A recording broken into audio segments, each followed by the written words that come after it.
छत्रपती शिवाजी महाराजांचा अवमान करून इतिहास संशोधक इंद्रजित सावंत यांना जीवे मारण्याची धमकी देणाऱ्या प्रशांत कोरटकरची जामीन मिळवण्यासाठी अक्षरशः धावाधाव सुरू आहे। आता कोल्हापूर दिवाणी न्यायालयानेही त्याचा जामीन अर्ज फेटाळलाय, त्यामुळे कोरटकरच्या वकिलांनी सत्र न्यायालयात जाण्याची तयारी सुरू केली आहे।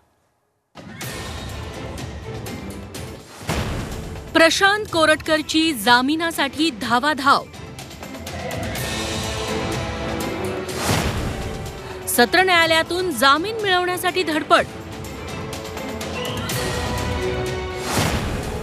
कोठडी दरम्यान सुटकेची कोरटकरला आशा। महापुरुषांचा अवमान करणाऱ्या प्रशांत कोरटकरच्या जामिनाचा मार्ग दिवाणी न्यायालयानं बंद केल्यानंतर आता कोरटकरनं जामीन मिळवण्यासाठी धावाधाव सुरू केली आहे। प्रशांत कोरटकरच्या वकिलांनी तातडीनं सत्र न्यायालयात अर्ज करण्यासाठी कागदपत्र मिळवण्यासाठी आज बरीच धावाधाव केली। आजच जामीन अर्ज दाखल करून तातडीनं सुनावणी घ्यावी असा प्रशांतच्या वकिलांचा प्रयत्न होता, पण कोरटकरच्या वकिलांना आज आवश्यक ती कागदपत्र मिळाली नसल्याची माहिती आहे। लगेचच उद्याच्या उद्या प्रकरण सुनावणीला आणण्याचा प्रयत्न मात्र सफल झालेला नाही। जर जामिनावर ते मुक्त झाले असता तर कदाचित एव्हिडन्स टॅम्पर केले गेले असते। बऱ्याच जणांची नावं याच्यात आलेली आहेत। त्या व्यक्तींना आणि या आरोपीला समोरासमोर बसून चौकशी करणं आवश्यक आहे। त्यांचे जे व्हॉइस सॅम्पल घेतले गेलेले आहेत त्याचं व्हेरिफिकेशन होणं गरजेचं आहे।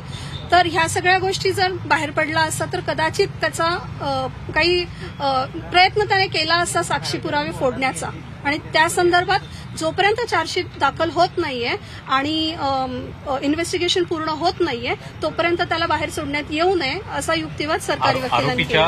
प्रशांत कोरटकरला अटक केल्याच्या पहिल्या दिवसापासून कोरटकर कोठडी टाळण्याचा प्रयत्न करत होता।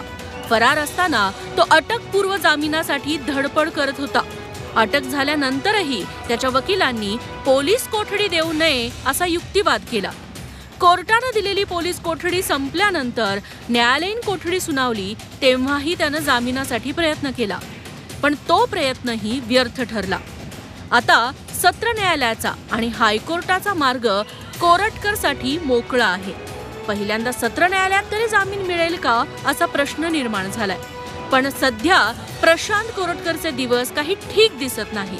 त्यामुळे न्यायालयानं सुनावलेली 14 दिवसांची कोठडी बहुतेक त्याला पूर्ण करावी लागेल असे संकेत मिळू लागलेत। प्रताप नाईकसह ब्युरो रिपोर्ट झी 24 तास, कोल्हापूर।